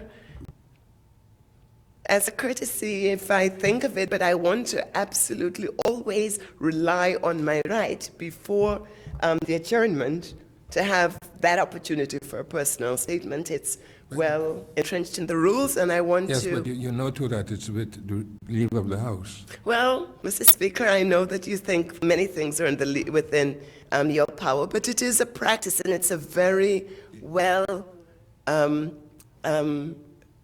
regarded practice. And all It's with impartial the leave of the House, so the House should speakers. agree. Sorry, It's with the leave of the House. and It's Mr. clear- Speaker, it's I clear know in the- that clear in the rules. I know that is what your position has been. And this is obviously not the forum to be doing it. I wish to make a personal statement today, Mr. With the leave Speaker. of the House.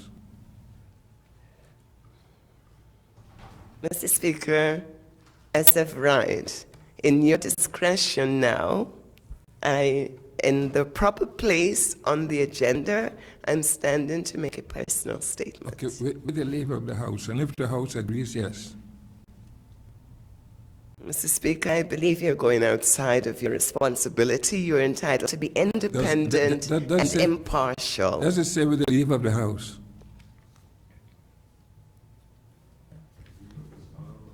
Yes.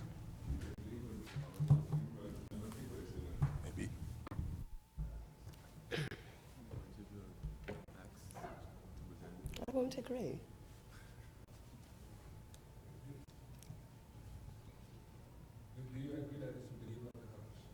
I do not agree. Well, I it's- agree that it is within your discretion and the rules to allow this. And as an independent, impartial speaker, it is absolutely, and particularly in the context of this House, it is the right thing to do.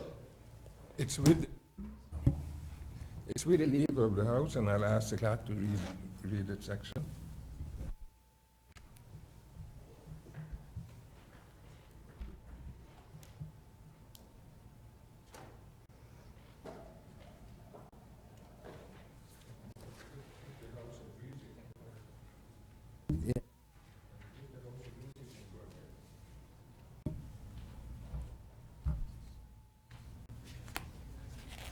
Mr. Speaker, I don't believe that is everything that we have to get directions from. I think the discretion resides in you, Mr. Speaker.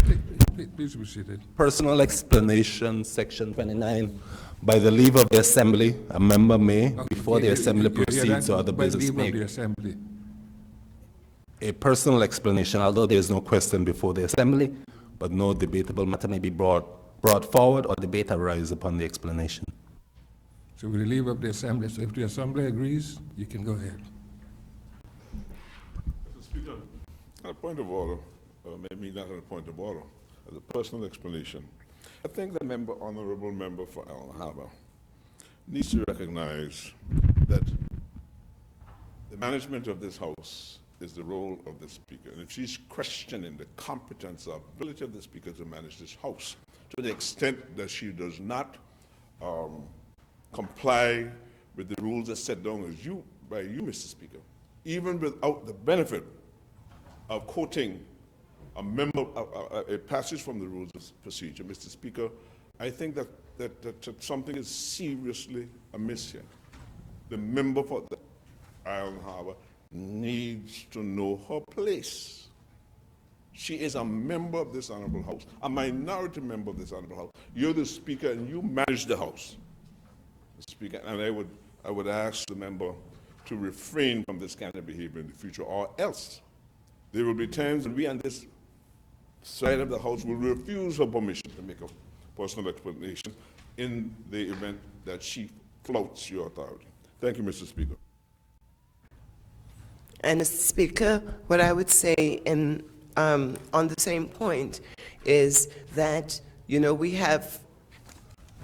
we may disagree in terms of the interpretation. And sadly today I didn't bring Erskine May with me. So how we interpret that, I'm not disputing what the wording is. It's how in practice it is viewed, Mr. Speaker. And it's my decision to interpret. Well, in this case it is, Mr. Speaker. Yes. In this case it is.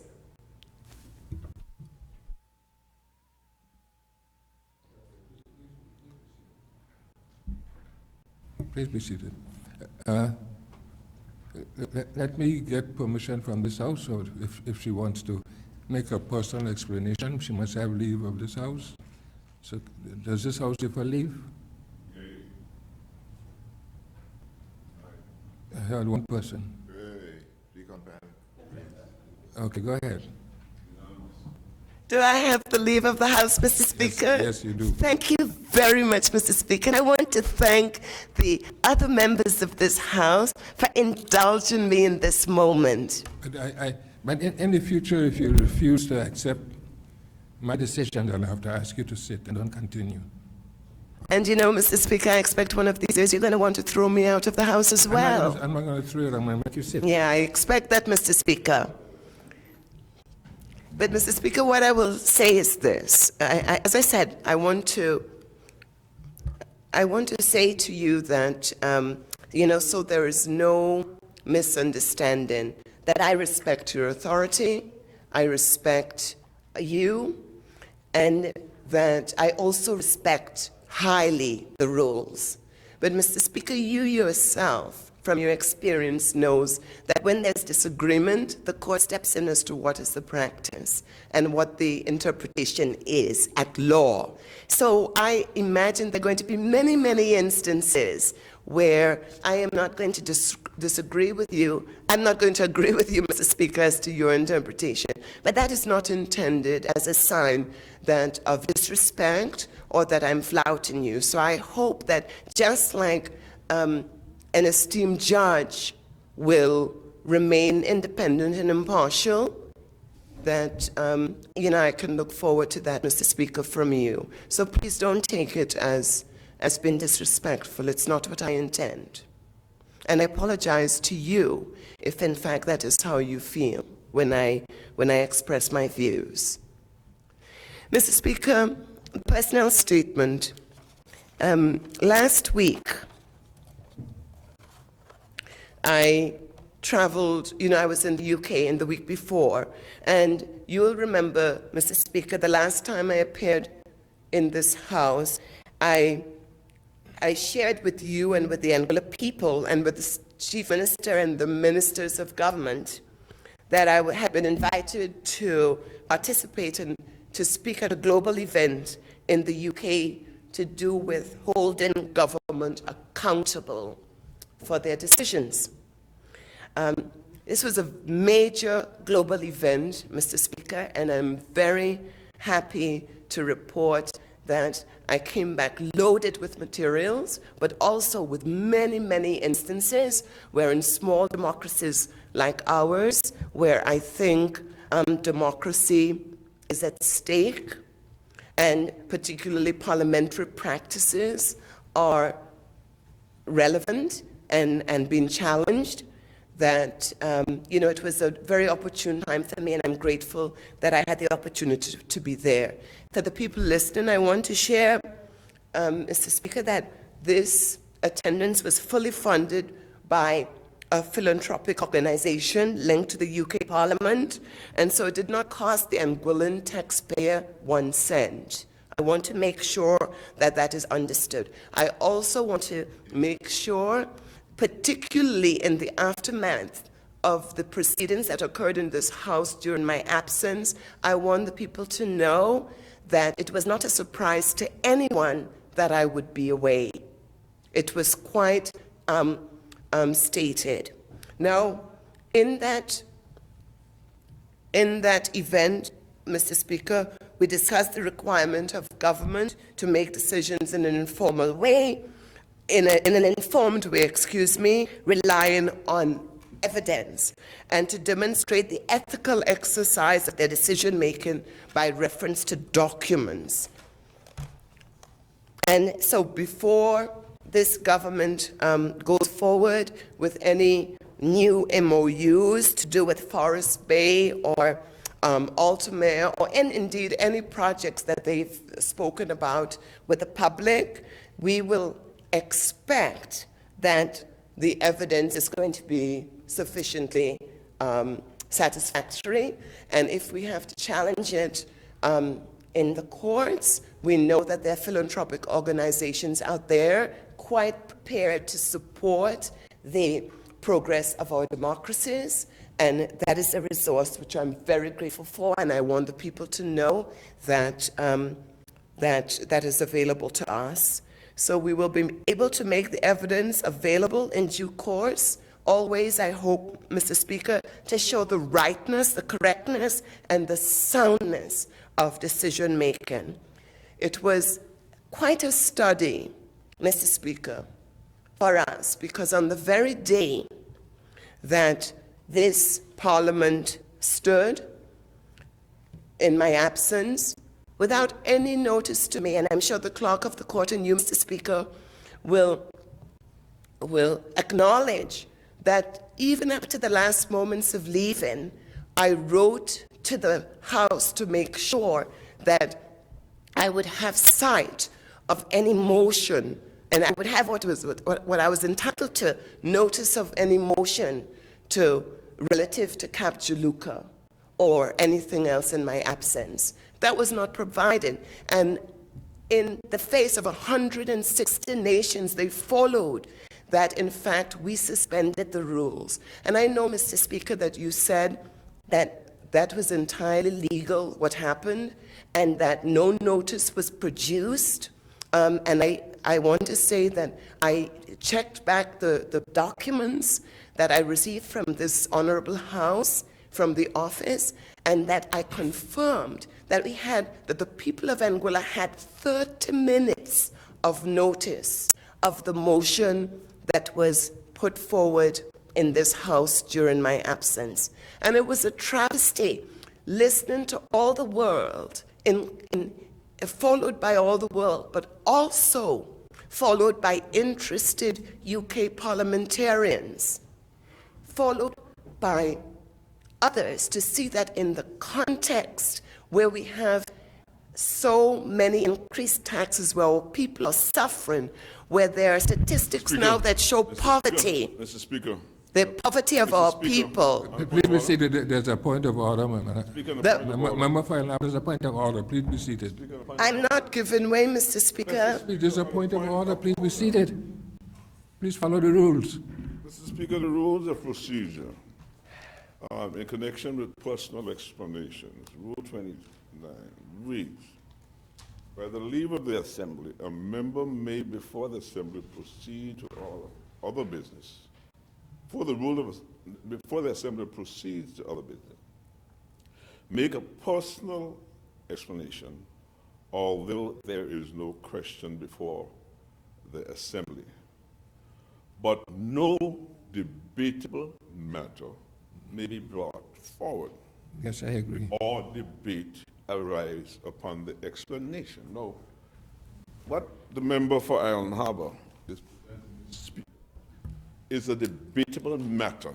And if she has a substantive motion to bring at another time in connection with what took place, because there are a number of things that she's saying there that are totally incorrect.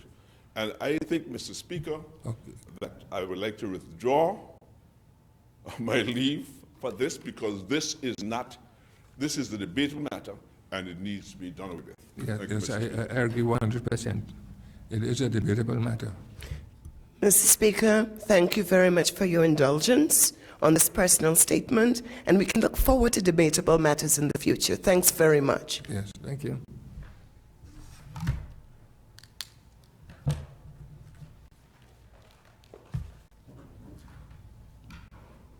All right, we may continue. Adjournment. Mr. Speaker, before I adjourn, I'd like to make two short comments. First, those who live in glass houses should not throw stones. And the other one, a little knowledge is a dangerous thing. Mr. Speaker, I move that this House here stands adjourned, sign the day, Now, until the until 8th 8th, day of November yes. at 10 o'clock in the forenoon. Do we have a second now? I second the motion, Mr. Speaker.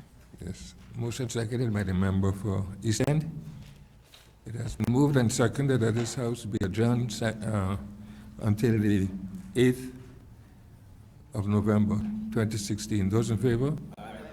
Those against? Ayes have it. This House now stands adjourned.